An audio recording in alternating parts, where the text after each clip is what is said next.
আর আমরা যদি মনে করেন যে দুপুর একবেলা কুচি কুচি করে ঘাস খাইতে অল্প অল্প কিছু করে ঘাস ডিঙ্গার মধ্যে গেলাম, দেখবেন খাদ্য খাবো না, ঘাসটি খাইলাম।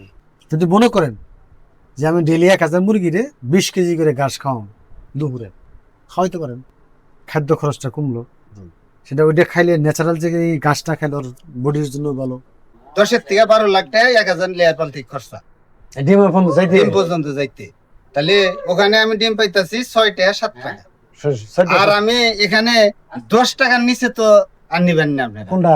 হ্যাঁ, দেশি মুরগি 10 টাকা হলো তত আমার এই যে 4 লাখ টাকা খরচ করে 10 টাকা করে ডিমের বাজার পাইতাছি। মনে করেন আমরা লোকাল থেকে যে গ্রামগঞ্জে থেকে যে ডিমটা আমরা কালেক্ট করতেছি, সেই ডিমটা 60 টাকা আলি কালেক্ট করতেছি, 60 টাকা আলি। মহিলারা যে মুরগি 15 টাকা পিস কালেক্ট করতে, সেটা খাওয়ার উপযোগী দেশি।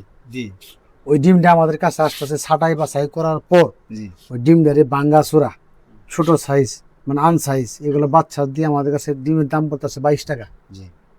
আর আপনার যখন প্যারেন্টসের ডিমটা হবে সবগুলা ডিম অ্যাক্টিভ, একটা ডিমে বাদ যাবে না বাঙ্গা ছাড়া, তাহলে আপনার ডিমের দাম পড়বে 22 টাকা। কত বছর লেয়ারের 3 ডিম, আপনার দেশির 1 ডিম, সম পরিমাণ মূল্য পাইতেছেন। এখানে মোটামুটি যদি 4.5 লাখ টাকা যদি খরচ হয়, যদি 1000 মুরগি যদি আমার আসে, যদি আমার 10 মাস যদি ডিম দেয়, 10 মাসে যদি আমার 10 লাখ টাকা দেওয়া যায়, 10 মাসে দেওয়ার কথা 30 লাখ, 10 লাখ টাকা ধরছি, কারণ প্রতি মাসে 3,30,000 টাকা থাকার কথা। সিম্পল হিসাব। ওই জায়গায় আপনার ধরছি 10 লাখ, 10 মাসে 10 লাখ দিচ্ছে, তারপরে যদি আর 2 লাখ বেচার শুনতে যান 12 লাখ টাকা যদি দেয়, আর কি লাগে? আর কিছু লাগে না। এই দেউলি হন না কেন? এই যে বর্তমানে বুঝতে পারছেন কি লক্ষ লক্ষ টাকা ঋণ পাতি হইয়া এই লেয়ারে যায়। 1000 মুরগি ডিম বানানো পর্যন্ত নিয়ে গেতে আপনার ধরেন 4.5 লাখ টাকা খরচ লাগবে, ভ্যাকসিন আবি সবকিছু মিলেই যাবে। আমরা 30 বস্তা খিলাইতেছি 90 দিনে। এটা হলো মাংসের জন্য। মুরগি খায় না কে তাড়াতাড়ি খা মানে যে এই এনজাইম বিভিন্ন কিছু খিলাই মুরগি তাড়াতাড়ি খায়, ওজন বাড়ায়। আর ডিমের মুরগি যখন করবো তখন খাদ্য কিন্তু খরচ কমে যাবো অবশ্যই। ওরে কিন্তু ওই খাবারটা দিব না, ওরে এর মধ্যে আরো ব্রয়লারের আরো মনে করেন যে আমরা লেয়ারের খাদ্যের দাম কম, এরপর প্রয়োজন বোধে খাদ্য বানাই নেবো। সেটা কিরকম? ওই মিল থেকে, ফিট মিল থেকে বিভিন্ন প্রোটিন পুষ্টি দিয়ে সবকিছু দিয়ে যখন ডিমটা জন্য তৈরি করে যখন খাবারটা কিন্তু খরচ আরো কম পড়বে। আর দেশি মুরগি একটা লেয়ার মুরগি যে খাবে ওটা দিয়ে 3টা দেশি মুরগি পালা যাবে। এরা দেশি মুরগি সর্বোচ্চ যদি আমরা খাই 30 গ্রাম খায়, 30 গ্রাম খাবো। আর আদার সাইড যেটা কি খাবো, সেটা কিছু গম ভুট্টা মিক্স সবকিছু মিলিয়ে জিলায় সুষম যে খাবারগুলো আছে ওগুলো খাবো কিছু। আর খাঁচার ভিতরে তুললে খাবারটা একটু বেশি খাবে। কেন খাবে?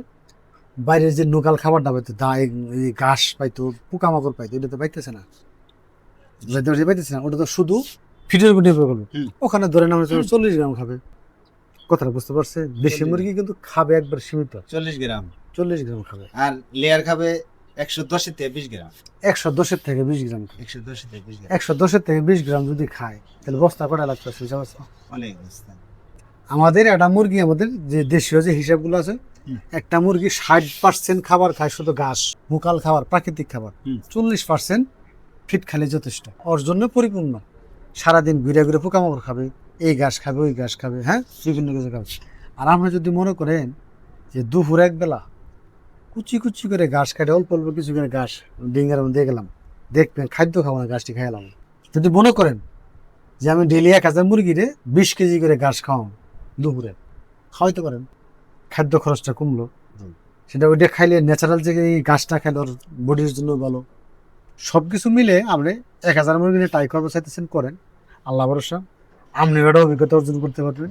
আমি এটা ভিডিও করে আমাদের কাস্টমারগুলো সাথে দেখাবো, পরে একটা অভিজ্ঞতা অর্জন করতে পারবো ইনশাল্লাহ।